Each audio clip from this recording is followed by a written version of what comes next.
राम राम साथियों। क्या आपने कभी सुना है ऐसे पत्थरों की कहानी जो पानी में डूबते नहीं बल्कि तैरते हैं? क्या सच में 7,000 साल पहले एक ऐसा पुल बनाया गया था जिसे आधुनिक इंजीनियर भी देखकर चौंक जाते हैं? और सबसे बड़ा सवाल, क्या राम सेतु सिर्फ एक धार्मिक कथा है या इसके पीछे छिपा है ऐसा वैज्ञानिक रहस्य जिसका जवाब आधुनिक विज्ञान भी आज तक नहीं दे पाया? आज हम खोलेंगे राम सेतु का असली रहस्य। क्यों ये पत्थर तैरते हैं? क्या इसे इंसानों ने बनाया या प्रकृति ने? और क्या इस बात के प्रमाण मौजूद हैं कि भगवान राम ने समुद्र पर पुल बनाया था? और सबसे बड़ा सवाल, क्या रामायण की कहानी सचमुच इतिहास है? आपके दिमाग में चल रहे हर सवाल का जवाब आज आपको मिलेगा द अननोन पाथ पर। दुनिया चकित हो गई जब नासा के सैटेलाइट ने श्रीलंका और भारत के बीच पत्थरों की एक लंबी श्रृंखला दिखाई। और ये कोई साधारण संरचना नहीं थी, ये लगभग 48 किलोमीटर लंबा मार्ग था। भारत में इसे राम सेतु जबकि पश्चिम में इसे अडम ब्रिज कहा गया। अब सवाल ये आया, क्या ये एक प्रकृति संरचना है या इंसानी दखल का परिणाम? नासा ने क्या कहा? नासा ने साफ कहा, we do not claim it man made but we also can not say it is natural. मतलब ये प्राकृतिक भी हो सकता है और मानव निर्मित भी। लेकिन इसकी सीधी ऑलमोस्ट परफेक्ट अलाइनमेंट देखकर वैज्ञानिक भी कह उठे, nature really make such state formations. Ramayan में लिखा है कि भगवान राम की सेना ने समुंदर पर पत्थरों का पुल बनाया था। ये पुल लाइक का स्ट्रेट चेन बनाया गया, ठीक वही जिसे आज उपग्रह फोटो में देखा जा सकता है। आइए कुछ तथ्य देखते हैं। पुल का आकार रामायण के वर्णन से मिलता है। पत्थरों के नीचे कोरल लाइक संरचना, ऊपर के पत्थर 7,000 से 10,000 साल पुराने, समुंदर के नीचे की रेत और बेसल लेयर उससे भी ज़्यादा पुरानी। पुरातत्व विभाग के अनुसार ऊपर रखे पत्थर नीचे की सैंडबेड से कम 4 से 5,000 साल युवा है। और ये प्राकृतिक होता तो ऊपर वाले पत्थर हमेशा ओल्डर और नीचे वाला लेयर यंगर होता, लेकिन यहाँ उल्टा है। यह पैटर्न मनुष्य के द्वारा बनाई गई संरचना जैसा है। सबसे बड़ा सवाल, क्या राम सेतु के पत्थर वास्तव में तैरते थे? कई जगहों पर लोकल क्लेम्स आते हैं कि राम सेतु के पत्थर पानी में तैरते हैं, लेकिन हम देखेंगे विज्ञान क्या कहता है। कुछ वैज्ञानिक कहते हैं कि ये पत्थर प्यूमिक स्टोन जैसे हो सकते हैं, जो वोल्केनिक लावा के ठंडा होने से बनता है और उसमें हवा की वजह से वह तैरता है। लेकिन समस्या ये है, भारत श्रीलंका क्षेत्र में कहीं भी वोल्केनिक एक्टिविटी नहीं है। प्यूमिक पत्थर समुद्री पानी एब्जॉर्ब करते ही डूबने लगते हैं। रामायण में पत्थरों के ऊंचे ऊंचे ब्लॉक्स का वर्णन है। प्यूमिक इतने बड़े नहीं होते, मतलब प्यूमिक थ्योरी कमज़ोर है। कुछ एक्सपर्ट्स का दावा, ये कोरल्स है। कोरल रीफ पानी में बढ़ते हैं और रॉक लाइक स्ट्रक्चर बनाते हैं।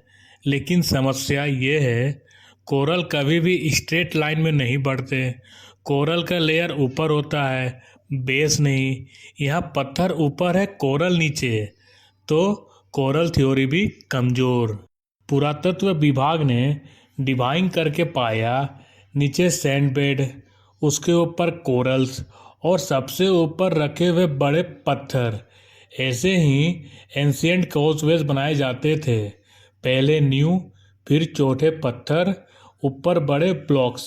इस पैटर्न से ये बात बेहद स्ट्रांग होती है कि राम सेतु को मानवों ने बनाया था। भारत में कई जगहों पर मिलने वाले फ्लोटिंग स्टोन्स को वैज्ञानिक कहते हैं पूरस लाइमस्टोन रॉक। इनमें छोटी छोटी कैविटी होती है जो हवा भरने पर उन्हें हल्का बनाती है। और ख़ास बात, ये पत्थर समुद्र के उन इलाकों में नेचुरली पाए जाते हैं। अब सवाल, क्या रामायण में बताए गए पत्थर भी ऐसे थे? रामायण में लिखा है, नल नील नामक वास्तुकारों ने उन पत्थरों पर राम का नाम लिखकर उन्हें पानी में रखा और पत्थर डूबे नहीं। ये सिंबॉलिक भी हो सकता है या ये बताने के लिए कि पत्थर खास थे। वैज्ञानिक विवेचना कहती है सम स्टोन्स कुड फ्लोट। कुछ पत्थर साधारण ग्रेनाइट भी हो सकते हैं, लेकिन उन्हें एक अलाइनमेंट में रखना मानव प्रयास था। इसलिए असली संकेत है पत्थर तैरते नहीं या नहीं, ये सेकेंडरी है, लेकिन उन्हें इस अलाइनमेंट में रखना प्योरली ह्यूमन इंजीनियरिंग है।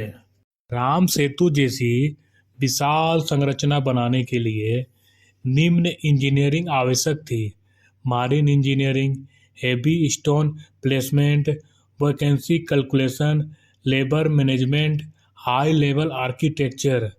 रामायण कहता है नल और नील देवों के वंशज वास्तुशास्त्र के माहिर थे। उनके पास एंशियंट इंजीनियरिंग नॉलेज था। वेदों में जहाज, पुल, ऊंची दीवारें बनाने का ज्ञान पहले से मौजूद था। लगभग 7,000 साल पहले समुद्र का स्तर काफ़ी नीचे था, मतलब राम सेतु का बहुत हिस्सा पानी के ऊपर था। फिर धीरे धीरे सी लेवल बढ़ने से ये रास्ता पानी में डूबता गया। इसलिए साइंस भी इनडायरेक्टली कह रहा है यह संरचना उतनी पुरानी नहीं जितना रामायण दावा करता है। इतिहासकार अक्सर पूछते हैं, क्या राम एक ऐतिहासिक व्यक्ति थे? Ram Setu, straight alignment, multi layer human like construction, coral plus sand plus stones structure, age estimate 7,000 year to 9,000 years, ये सब सजेस्ट करते हैं रामायण सिर्फ कहानी नहीं, एक ऐतिहासिक वर्णन भी हो सकता है। विज्ञान इसे डिवाइन नहीं कहता, लेकिन विज्ञान इतना जरूर कहता है, ऐसी फॉर्मेशन नेचर अकेले नहीं बना सकती, इसमें ह्यूमन इंटरवेंशन 100% है। कई बार कोशिश हुई, लेकिन पॉलिटिकल और रिलीजियस रीजन से रिसर्च इनकम्प्लीट रही। कुछ कहते हैं अगर साबित हो गया कि राम सेतु मानव निर्मित है तो भारत का प्राचीन इतिहास दुनिया को हिला कर रख देगा। कुछ कहते हैं ये इशू सेंसिटिव है, कुछ जानकारी क्लासिफाई भी है, इसलिए आज भी कई तथ्य अधूरे हैं। क्या नासा ने कहा है कि राम सेतु मानव निर्मित है? नहीं, नासा ने कहा है they can not claim anything. क्या पत्थर सच में तैरते हैं? कुछ पत्थर लाइमस्टोन होने के कारण तैर सकते हैं, लेकिन सभी नहीं। क्या विज्ञान इसे ह्यूमन मेड कहता है? स्ट्रक्चर पैटर्न ह्यूमन इंजीनियरिंग जैसा है। सबसे बड़ा प्रमाण क्या है? Older sand below, newer stones above. या नेचर में नहीं होता, सिर्फ ह्यूमन कंस्ट्रक्शन में होता है।